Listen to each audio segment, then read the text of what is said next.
Hi guys, welcome back. If you made it this far, then well done. I admire your commitment. You're doing very well. In this video we're going to tackle the drop-down menu. If we have a look at the final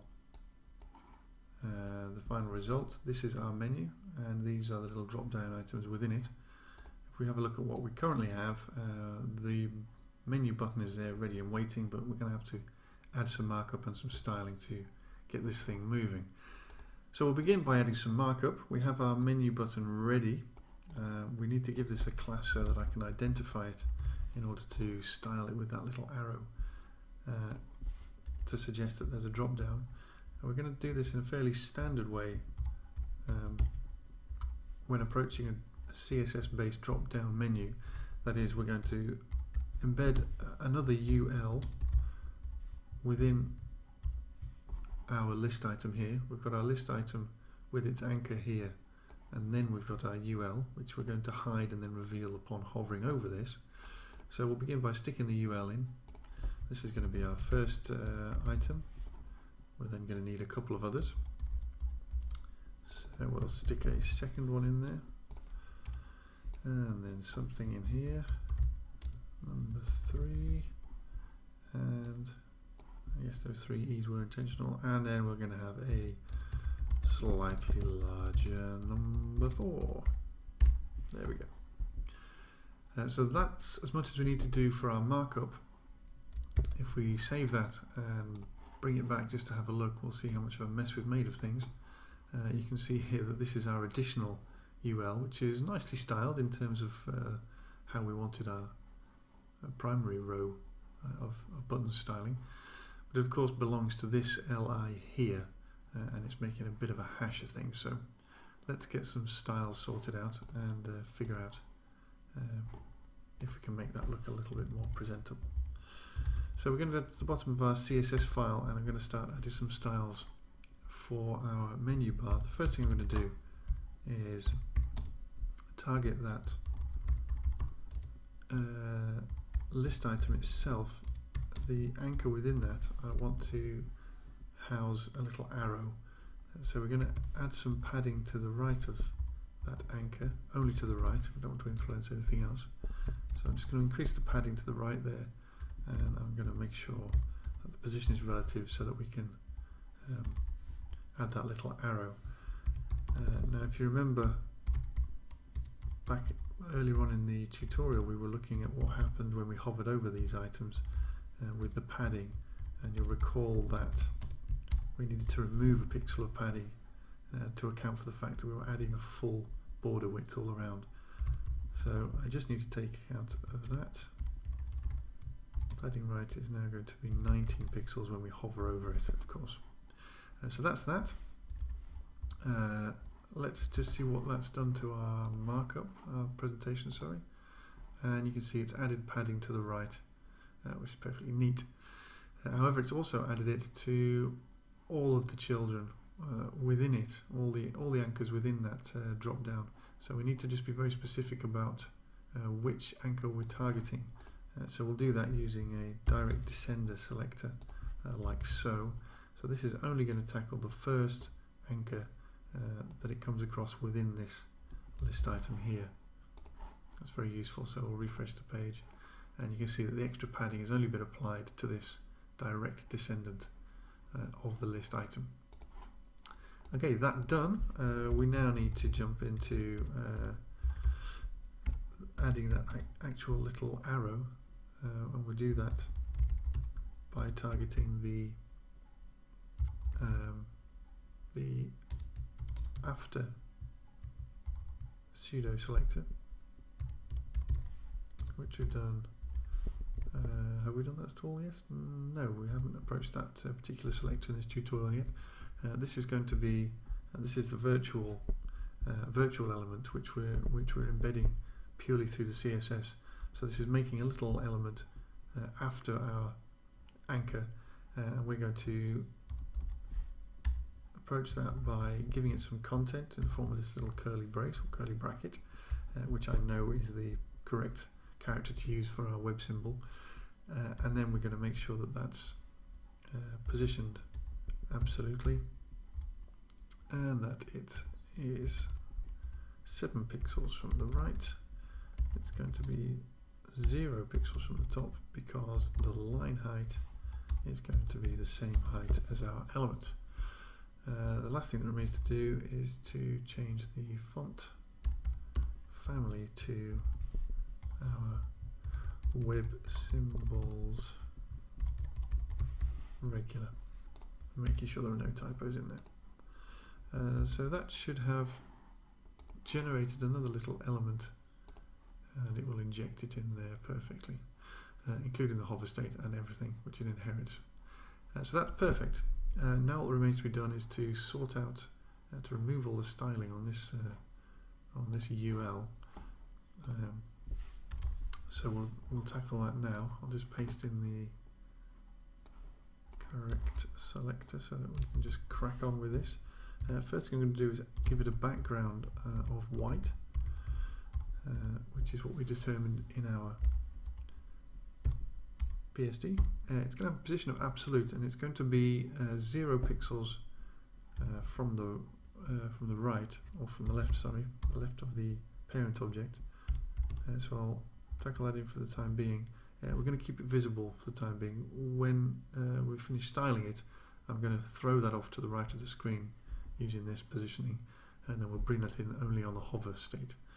So that's that done. We're going to get rid of any margins and give it some padding of 5 pixels. If we refer to our PSD, you'll see that padding just surrounds our list items within it quite neatly. So that's that done. Last thing that remains to be done is the Z index, which gives it, make sure it's quite high up on the display list to make sure that it's sitting on top of everything, because we don't want it to be tucking behind anything when we hover over it. One additional little bit of styling, which I'm just going to copy and paste, is some box shadow on the bottom of it, in a similar way to the way our control buttons are displayed. So I'm going to refresh the page and see what we've made of that. And that's looking quite exquisite. A couple of things that we need to do there. I want to remove these line breaks for a kickoff. The text is centered. Oh, it's all over the place. It has backgrounds, hover states. Okay, so let's do that now. So the first thing we're going to do is, let's see, copy and paste this in just to make it quick. This is the anchor within the second UL within our list item, and I'm just defining there that no wrap on the white space so that keeps our text nicely in one line, and I've given it no background and no border, and I've determined its padding as being just 5 pixels. So let's just have a look and see if that's influenced anything. Okay, that's had a positive effect. It's making our menu quite wide because we're not having any line breaks on this longer menu item, but it does mean that our second item is floating up and tucking next to our first item there. So let's get rid of that. First thing we need to do, so I'll just tuck this in above here, and that dictates that the list items are going to be no longer floating, and they're going to be displayed as list items, because previously we had them displayed as inline blocks, if you remember. So where's my browser gone? There it is, excuse me. Refresh that page, and that just knocks everything nicely in a vertical list. There's still some hover states that we need to sort out there. So let's have a look at that now.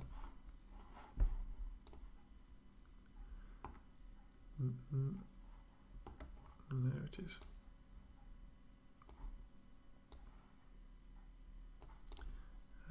Actually, I might be doing this in the wrong order.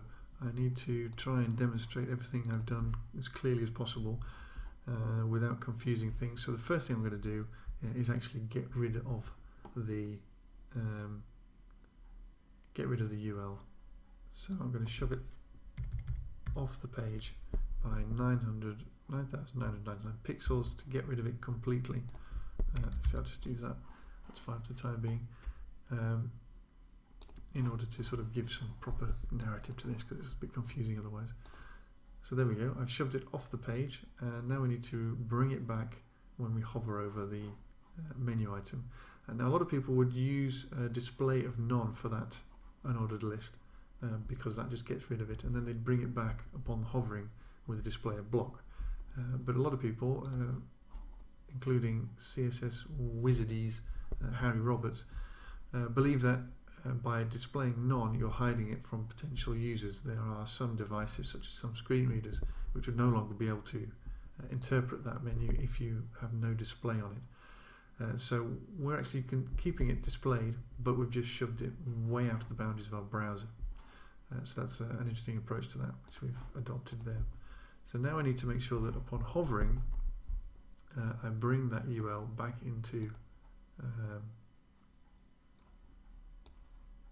into our browser. So I come underneath that rule, and this is our display menu rule. This is for the UL.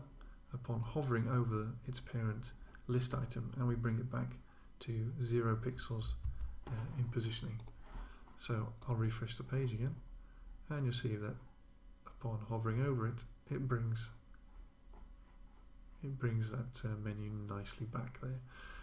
Now a couple of things you'll notice, I'm hovering over the menu item here because I'm hovering over the anchor, but once I drift out of the anchor, I stay within its parent LI, but of course I'm no longer hovering on it, so it loses its hover state, and that's not great. We could do with applying what's known as a persistent hover state on that anchor while we're in the boundaries of this menu, so we'll do that now. I'll just grab it from over here,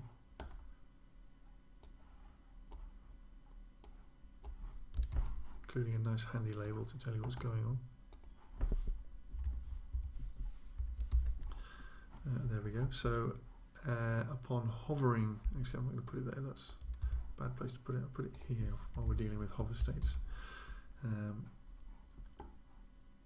So what we've done here is stated that any anchors within the list of more, when it's being hovered over, are going to continue to have these properties, which it should keep just like any of these other buttons when they're hovered over. So we hover over that, and you can see that even though we drift out of the anchor itself, we're still within the list item. So that anchor retains its styling. The only problem there is, of course, that while we're hovering over this, it's also applied those styles to the children list items, which looks horrendous. We can't have that. So we'll now get rid of that by undoing those persistent styles, and I'll pop that in underneath there. Label this so you can see what's going on. And we remove the background, we get rid of the border, we give it a standard colour, define its padding, display it as a block, even though that shouldn't be necessary actually, or it will be. Actually thinking about it, I'll remove it and show you why, and we put the text aligned to the left. So I'll refresh that page, and you can see that that's nearly there, but we want to display as the block, which I just removed, in order to make these all fill the width of this menu. So I'll put that back.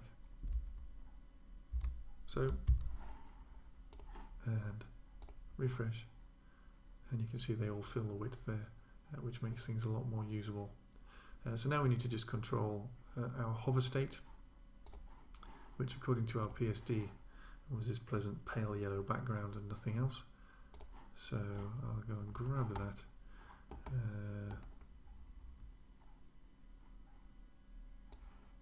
Here, I'll add that right at the bottom, like so. So this is the most explicit hover of all. This is the anchors within the list items of our UL that is within our list item of more when that's hovered over. So that controls our final anchors within there, and they have a background of FFF5C4, that's that pale yellow which I grabbed from the PSD, and a colour of that. You'll just have to take my word for it there. That seems to be pretty good, so we'll refresh the page, and we need to remove the box shadow. So I'll do as so. WebKit, Mozilla and CSS3 box shadow of none. Getting there, hanging there. Okay, that's got rid of that. It looks to all intents and purposes to be correct, but you can see that we're still having these rounded borders applied to the first and the last child of our list. That's inherited from these anchors at the top here. So just one more bit of styling to remove those border radius rules, like so. Page refresh, and that's done that perfectly. Okay, now there's one difference you'll notice between this and our final result, is that subtle fade in which we have on this menu, which we don't yet have on this. That's all done with CSS3. What we need to do is use a transition. So we'll grab, where's our styling here? That's this one. So I'm going to apply a transition of, I'll do this manually. So first, just because we're demonstrating in a WebKit browser, I'll use the transition for that. And we're going to tackle we'll just apply it to all its properties, which is as good as anything, 0.4 seconds, and we'll give it an ease out. That means that when it hovers over, its states will transition in and not just happen. And there we go. Crucial difference. It looks fairly absurd because the menu is just whizzing in from the right hand side of the screen. That of course is because we used the positioning to hide the menu in the first place. So what we'd be better off doing is playing with the opacity. If we make it transparent as well, like so, we'll give it a 0 opacity, and this is an IE filter just for Internet Explorer. Then we'll make it transparent, and then all we have to do is make it perfectly opaque once more, once we hover over. So we'll give it an opacity of 1, and that IE filter requires 100. So let's have a look and see what's happening now. You can almost make out that that's fading in as well as sliding in. We obviously need to just only target the opacity property because we don't want that sliding in effect at all. Now you can see that it's perfectly fading in. I'm going to once again just refer to prefixer, and I'm going to let it handle with all my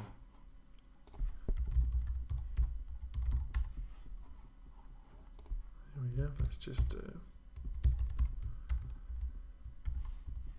paste this in here, and I'm going to prefixize all of that just to make sure that it's dealt with in all browsers. Thanks again, Jeffrey Way, for that. And position that properly, like so. Okay, that really, unless I've forgotten anything, I don't think I have, that kind of deals with our entire menu. It's a great way of doing things. It's very simple, and it requires no JavaScript at all, which just keeps this whole toolbar nice and simple, uncomplicated, and light, of course. Okay, we're pretty much there. There's only one thing that remains to be done, and that is to handle these tooltips, which we're going to do in a quick tip further down the line. So once again, thanks for watching. Go and grab a cup of tea, and I'll see you later.